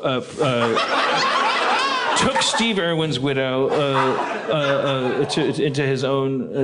Did he? I didn't know that. I thought I read something about that.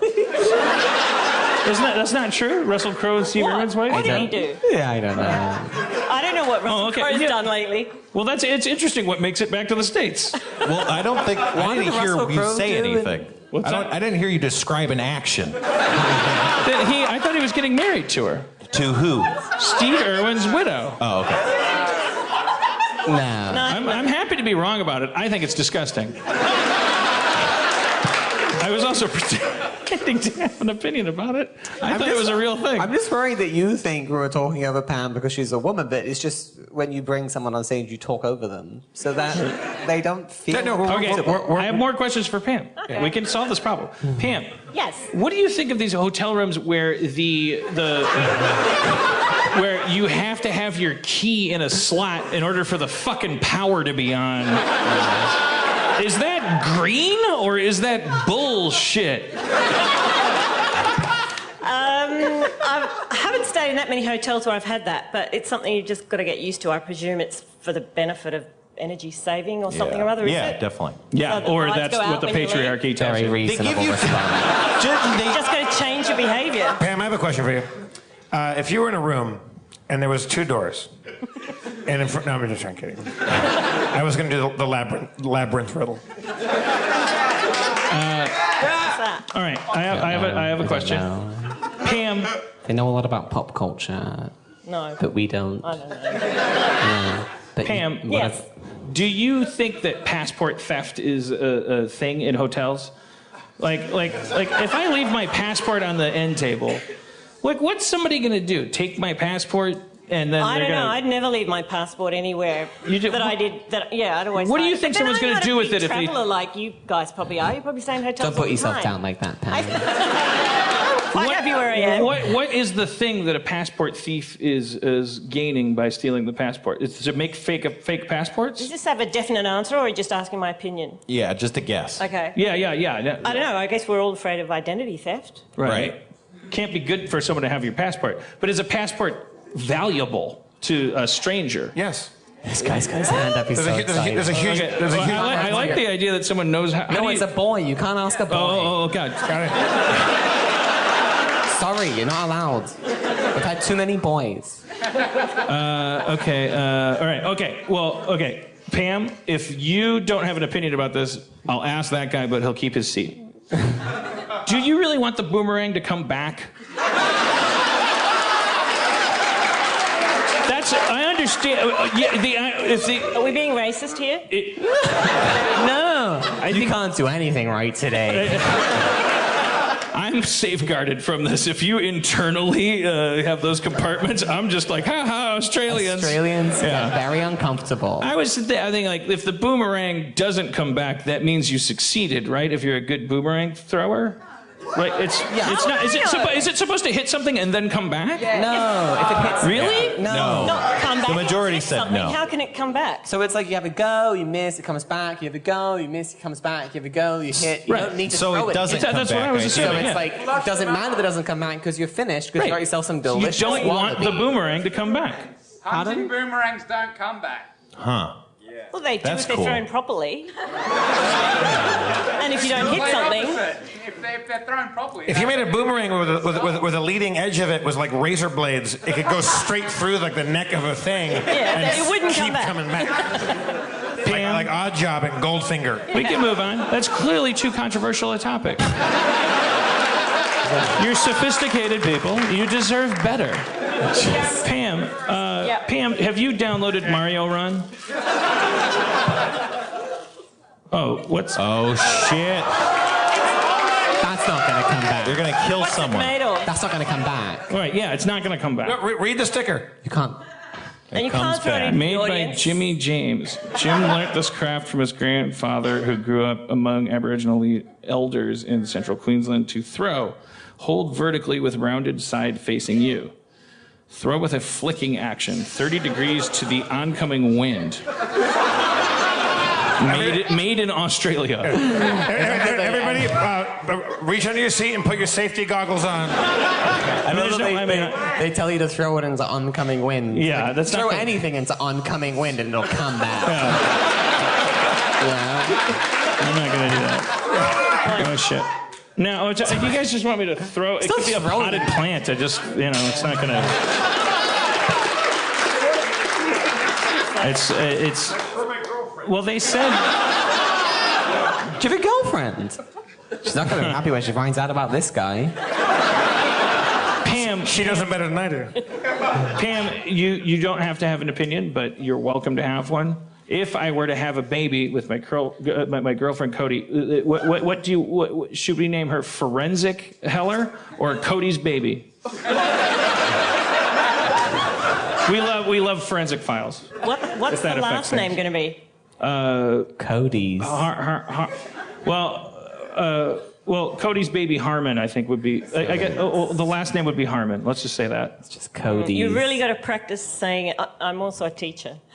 And you've got to practice saying the names and not end up with a name that the kid's going to be embarrassed by or want to change or is very similar to somebody else's. You've got to be unique but not stupid about it. So Cody's baby. Pam's very good at not answering questions. Oh. Yeah. Honestly, That it's comes with years of incredible. experience. What do you teach in what level? I teach high school. Really? Yeah. How many years?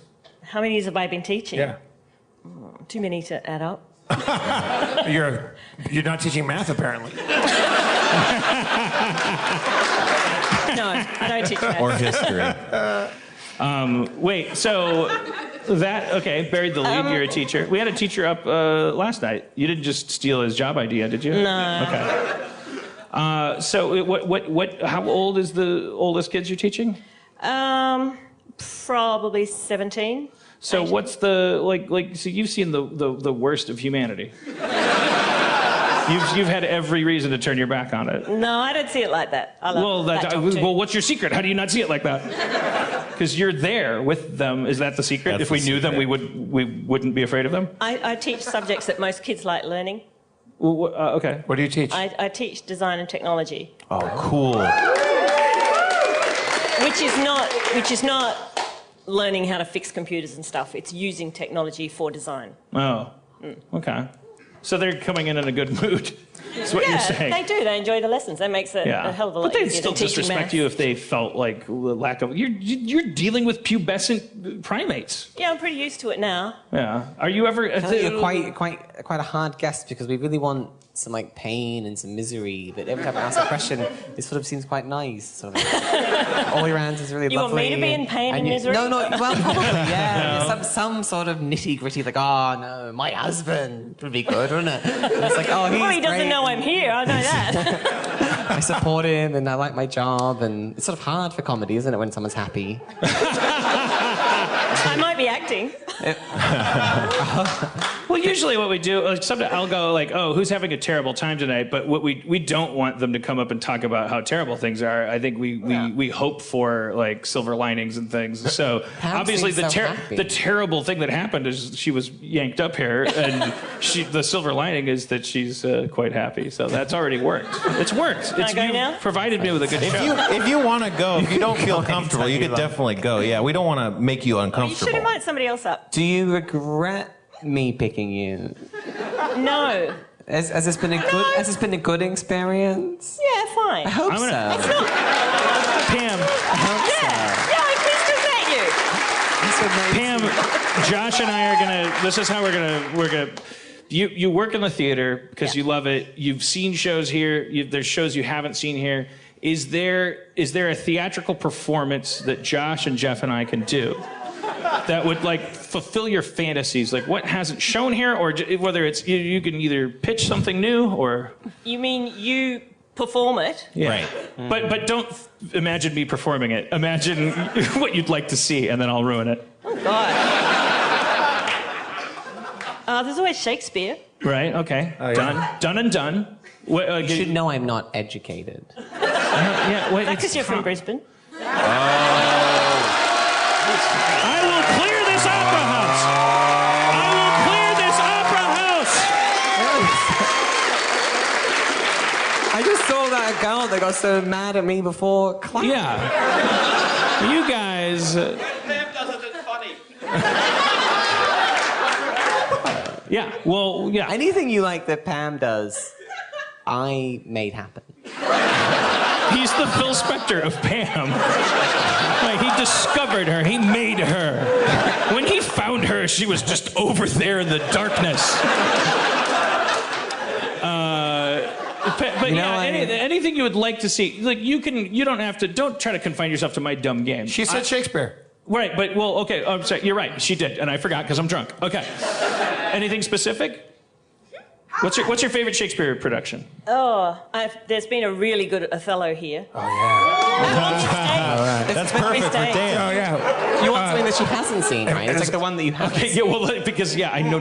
Let's just do Othello. Okay, I don't know anything about Othello. Well, I know Josh does. Josh is a huge Shakespeare buff. All right, well, we'll do our version of Othello. We don't. I can't. All right. Do you know the story? What's that? I'll have a stab. Oh yeah, Pam. Yeah, Pam. Tell us the story. Down now? Yeah. Yes, thank you. If you give us a log line of Othello, can you? Like a kind of an elevator pitch. Oh, if it's a quote, I can't think of one.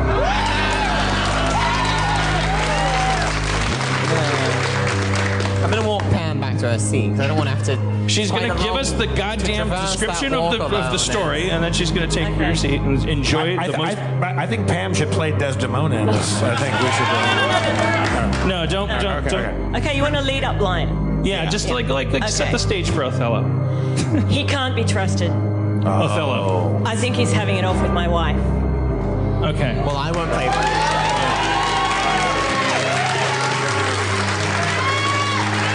Let's have a hand for Pam, everybody. Pam!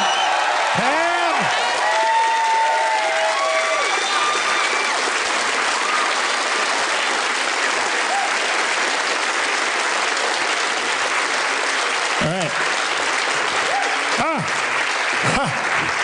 Iago, how be thee on this fine morrow? I'm good, Othello. 'Tis well met. Desdemona. Jesus Christ. Desdemona, my beautiful wife. The wife. No, I'm not the wife. Yes. The fucketh I say, you are my wife. The wife, true as true can be, true to me as fidelity can possibly also be. I'm going to leave. Iago, don't be an asshole and fuck shit up for me. So anyway, Desdemona. I can't do sex with you because I'm the wife of that guy. The wife of that guy. Yeah. A pittance of phrasing. For what is of what, and of what will have thou? All right. Will not the moon be of the sun? Yeah. Shall not the sun have an earth? Will not the body of All right, heaven? so I tell you what. If you stop it, I'll suck it. A pox is born on this fortnight.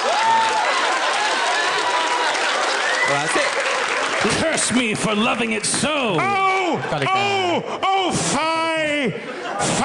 Foul handkerchief, proof that my what?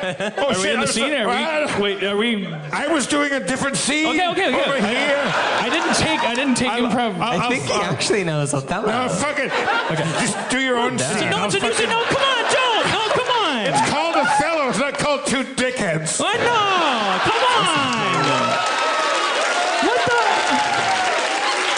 Come on. Guys are being. I put my foot in it because I'm a woman. Whose name's in the fucking marquee? Well, there was a scene. It's called Othello. All right, so then 10 years later. Am I pregnant? Not over 10 years, probably. No, Desdemona! Desdemona! You remember me? You suck my dick! Yeah. Okay. I know you can hear me! Yeah. I'm a garbage man now! You suck my dick! Yeah. He just...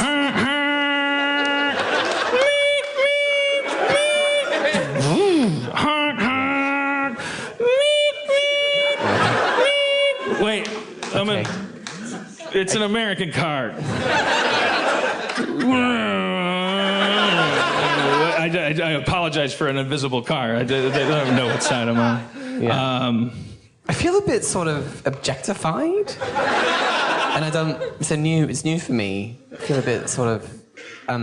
Please, I sucked it. I remember that happening. I do. Oh my goodness, you did. But just because I keep talking, do a monologue about it.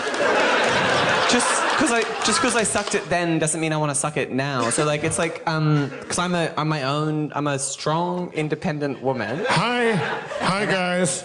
Oh, the master approaches. Yes. Hello. Oh, foul handkerchief.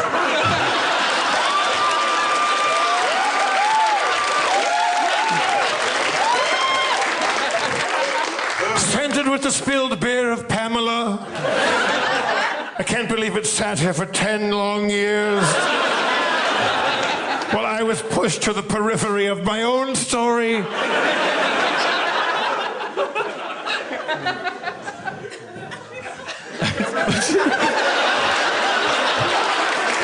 Oh, it's hard keeping the gate at this here castle. Thunder calls back at you, thunder.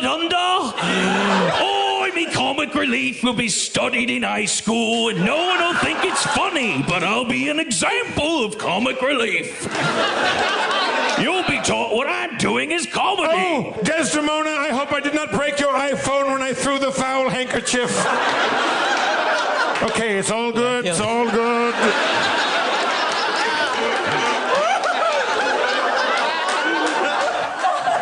No, we quite literally smashed my iPhone, but it's been worth it.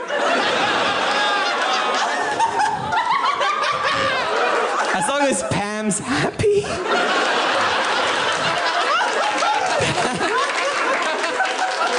Also, I think I'm kind of a black guy as well.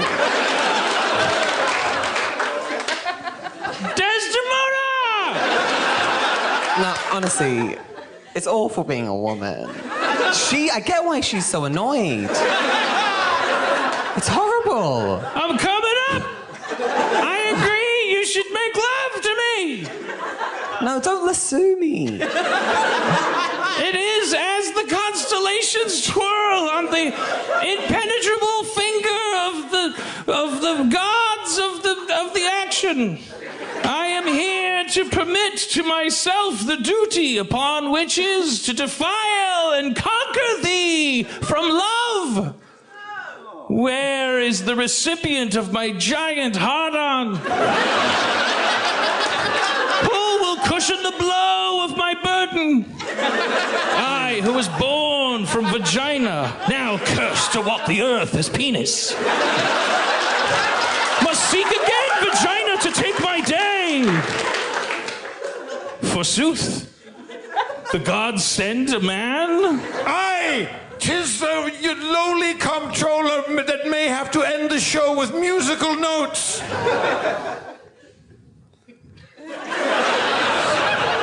I'm still pretty sad about my phone, actually. Will you reimburse that, or is that's just my? We have insurance. Did it really get broken?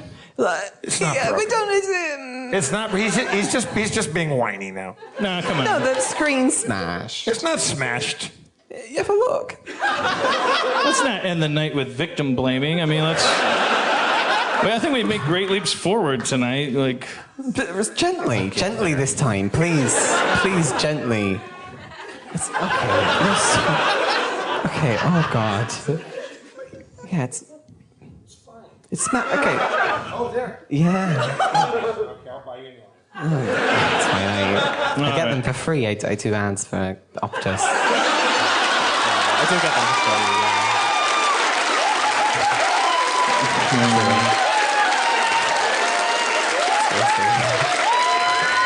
I'll send an email. Can't we just end the show with that, or do it? The Australian Commonwealth is entitled to their rap. I think so. The rhymes for the word Australia, you won't believe. Failure.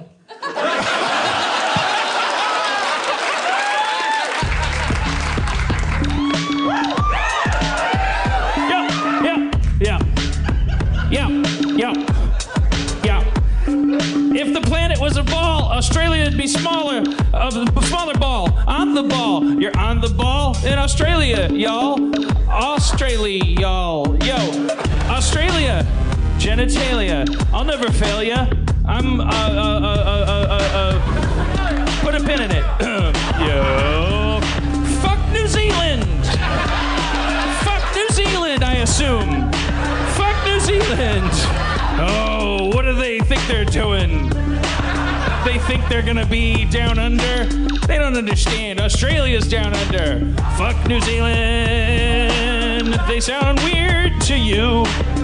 I assume. Sydney's been good from coast to coast. Australia's like a big piece of toast. It's got peanut butter on it and chocolate too. I fucked your mama so hard, she said, "How do you do?" I said, "Hello, how are you going?" That's what they say down here. I fucked your mama, I'm slowing down. To fuck her even harder. I fucked her so hard, they called my dick a yarder. Too long. I fucked her for a song with my dong, Billabong. I fucked your mama. Thank you for coming to Harmontown, everybody. Thank you for coming to Harmontown. Kangaroo. Let's hear it for Josh Thomas. The wonderful, the provocative, my good friend Lee Lanay, thank you for coming up on stage. And the woman of the hour, Pam.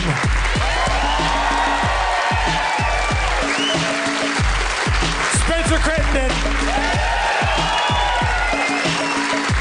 I'm Jeff Davis, your mayor. Once again, is Harmon. Dan Harmon!